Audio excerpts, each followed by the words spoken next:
ಆದ್ರೆ ನಿನ್ನನ್ನು ಕುರಿತಾಗಿ ಬೆರಗಾಗುವುದು ಹೌದು. ನಿನ್ನ ಮಾವ ನಾನು ಇಷ್ಟು ಜನ ಮಾಡಿದನಲ್ಲ ಒಂದೇ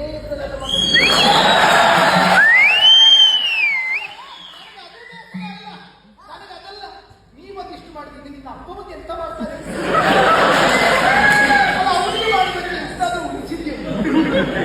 ಇಲ್ಲಪ್ಪ ಇಲ್ಲ, ನಾನು ಮೊದಲು ನೋಡಿದ ಅತ್ತೆಯೇ ಅಲ್ಲ. ನಾನು ಮೊದಲು ನೋಡಿದಾಗ ಎಲ್ಲರೀಗ ನಾನು ಹೊಸ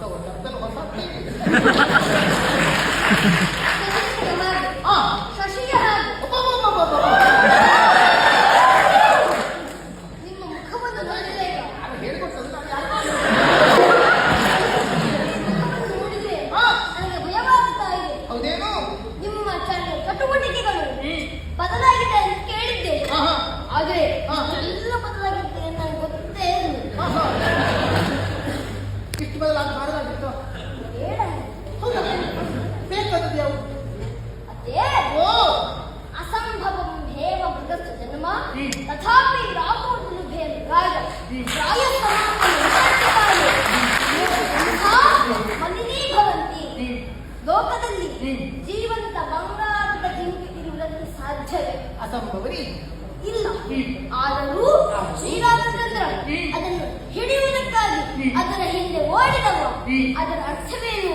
ನಮಗೆ ಕೆಟ್ಟ ಸಮಯ ಬಂದಾಗ ಧೀರನಾದರೂ ಶೂರನಾದರೂ ಬುದ್ಧಿವಂತನಾದರೂ ಅವನ ಬುದ್ಧಿಯು ಮಲಿನವಾಗ್ತದೆ, ಕಾಲಚೋದಿತವಾಗುತ್ತದೆ. ಹೌದು, ನಿಮಗೂ ಹಾಗೆ ಆಯ್ತು. ನನಗೆ ಹಾಗಾದ್ರೆ ಬುದ್ಧಿಮಲಿ ಕಾಲಚೋದಿತ ಅಂತ ಗೊತ್ತಾಯ್ತಲ್ಲ, ಆ ಕಾಲದ ಪ್ರಭಾವಕ್ಕೊಳಗಾಗಿ ಬುದ್ಧಿ ಮಲಿನವಾಗುತ್ತೆ. ಹೌದು, ಆದರೆ ಅದಲ್ಲದೆ ಹೋದರೆ ನೀವು ಮೊದಲಲ್ಲಿ ಯುದ್ಧ ಮಾಡಿದ್ದು ಯಾರು ಯುದ್ಧ ಮಾಡಿದ್ರು? ಮೊದಲೇ ಯಾರು ಬಂದರು? ನಿಮ್ಮ ತಂಡಗಳು. ನೀನು ಯಾರು, ನಾನು ಯಾರು ಯುದ್ಧ ಮಾಡಿದೆ ಅಂತ ನೀನು ತಿಳ್ಕೊಂಡಿದ್ದಿ? ಅರ್ಜುನನಿಗೆ ನಾನು ನಾನು ನನ್ನ ಗಂಡ ಅವನಿಗೆ ನಾನು ಬಹಳಷ್ಟು ಅವರಿಗೆ ನಾವು ಬಹಳಷ್ಟು ಬಿರುದಾವಗಳನ್ನು ಪಡೆದಿದ್ದೇವೆ. ನನ್ನ ಅಪ್ಪನ ಅಂದ್ರೆ ಕೃಷ್ಣನ ವಿಶ್ವರೂಪ ದರ್ಶನವನ್ನು ಪಡೆದಿದ್ದೇನೆ. ಮಹಾಭಾರತ ಯುದ್ಧವನ್ನು ತಾನು ಗೆದ್ದಿದ್ದೇನೆ ಅಂತ ಅವನಿಗೆ ಸ್ವಲ್ಪ ಅವನ ಮನಸ್ಸಲ್ಲಿತ್ತು. ಅಹಂಕಾರ ಸ್ವಲ್ಪ ಇತ್ತು ಅವನಿಗೆ. ಅಳತೆ ಮಾಡ್ತಾ ಇದೆಯಲ್ಲ, ಇಟ್ಕೊಳ್ಳೋಣ. ಎಷ್ಟೆಷ್ಟು ಅಳತೆ ಮಾಡಿದ್ದೇನೆ. ಇನ್ನು ಸುಭದ್ರೆ ಸುಭದ್ರತೆ ಅಲ್ಲ, ಇವತ್ತಿನ ಒಟ್ಟಿಗೆ ನಿಮ್ಮ ಮುಂದೆ ಒಳ್ಳೆ ಹೋರಾಟವನ್ನು ಕೊಟ್ಟಿದ್ದಾರೆ.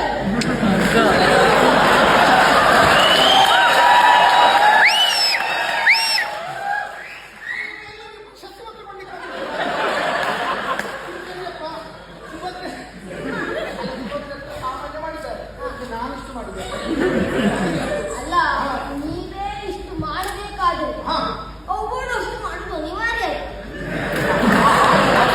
ಇವತ್ತಿನ ದಿವಸ ನಿಮ್ಮಿಬ್ಬರ ಮುಖ ಮತ್ತು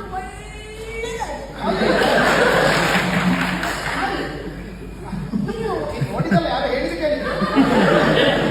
ನೀನು ರಣಾಂಗಣಕ್ಕೆ ಬರಲಿಲ್ಲ, ಒಳ್ಳೆ ನೀವು ಅಳಿಯನಾದ ನಿನಗಾದ್ರೂ ಇಬ್ಬರು ಅತ್ತೆಯನ್ನು ಹೊರದಾಟ ಕೊಟ್ಟು ಒಳ್ಳೆದಾಯ್ತಲ್ಲ. ಎಷ್ಟು ಅಳಿಯರಿಗೆ ಅತ್ತೆ ಮೇಲೆ ದ್ವೇಷ ಹುಡುಗಿ ಮಗಳಾದ್ರೂ ಬೇಕು, ಅತ್ತೆ ಎಲ್ಲ ಹೇಳೋದಿಲ್ಲ. ಈಗ ಶ್ರೀಕೃಷ್ಣನ ಪ್ರೀತಿಯ ತಂಗಿ. ಹೌದಪ್ಪ, ಅವನು ನಿಮಗೆ ಅಕ್ಷರಾಂಬರವನ್ನು ಅಕ್ಷಯ ಪಾತ್ರೆಯನ್ನಿಟ್ಟಿದ್ದಾರೆ. ಸೂರ್ಯನಾರಾಯಣನು ನಾರಾಯಣ ಸ್ವರೂಪಿ. ಹೌದು, ಅಂಥ ಕೃಷ್ಣನೇ ಯಾದವ ಸೇನೆಯನ್ನು ಉಳಿಸಿದ್ದಾನೆ ಎಂಬಲ್ಲಿಗೆ ನೀವು ಮಾಡಿದ ಕಾರ್ಯ ಶ್ರೀಕೃಷ್ಣನಿಗೂ ಸರಿ ಅನಿಸಲಿಲ್ಲ ಎಂಬಲ್ಲಿಗೆ ನೀವು ಮಾಡಿದ ಕಾರ್ಯ ತಪ್ಪು ಎನ್ನುವುದು ಸ್ಪಷ್ಟವಾಗಿ ತಿಳಿದಾಗಿದೆ. ಅವರಿಗೆಲ್ಲ ಸಮಾಧಾನಕರವಾದಂತಹ ಪ್ರಶಸ್ತಿ ಅದು ಉಂಟು.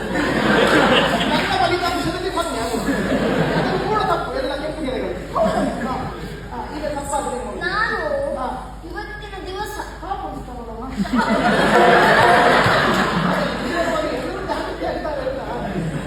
ಇಷ್ಟೊತ್ತಿನ ಒಳಗೆ ನಿಮ್ಮಲ್ಲಿ ಯುದ್ಧವನ್ನು ಮಾಡಿ ನಿಮ್ಮನ್ನು ಸೋಲಿಸಿ ಈ ಪ್ರಸಂಗವನ್ನು ಮೊದಲೇ ಮುಗಿಸ್ತಿದ್ದೆ. ಎರಡು ಕಾರಣಗಳು. ಏನೆರಡು ಕಾರಣಗಳು?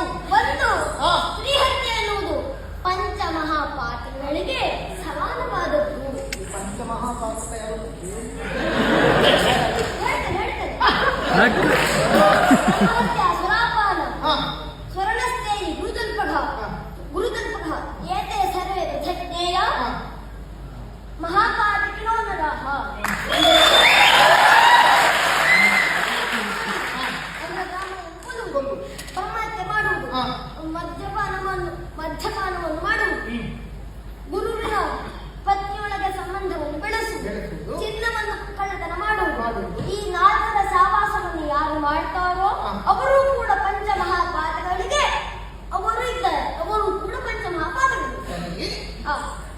ಸರಿ.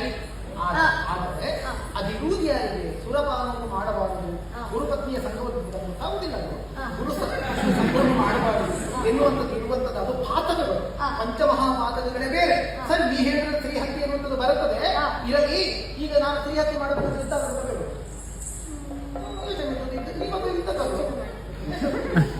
ಯೋಚನೆ ಕೈ ಎತ್ತಿಲು ಮಾಡಿ ಹಿಡಿದೆ ಅದಕ್ಕೆ ಯುದ್ಧವನ್ನ ಮಾಡ್ತೇನೆ. ಮತ್ತೆ ಯೋಚನೆ ಇರ್ತದೆ. ಇದು ಒಂದು ಕಾರಣ. ಹಾ. ಆಮೇಲೆ ಈಗ ಸ್ತ್ರೀಹತ್ಯೆ ಯಾರು ಮಾಡಲಿಲ್ಲ. ನನ್ನ ಯೋಚನೆ ಯಾರು ಮಾಡಲಿಲ್ಲ.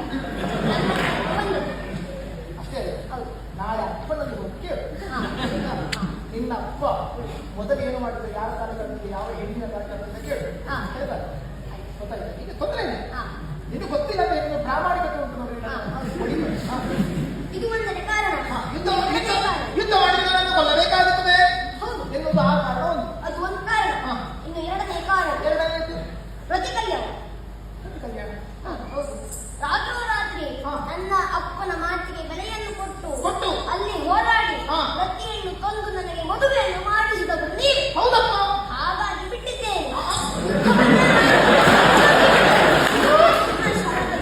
ಬೇಕಾಗ್ತದೆ ಜಾಗ್ರತೆ. ನಿನಗೆ ಹುಡುಗಿ ಕೊಟ್ಟ ಕಾರಣ ಈಗ ನನಗೆ ಹೊಡೆದು ಹುಡುಗಿಯರ ಸಂಘ ಗೊತ್ತುಂಟ ಗೊತ್ತುಂಟ ಗೊತ್ತುಂಟ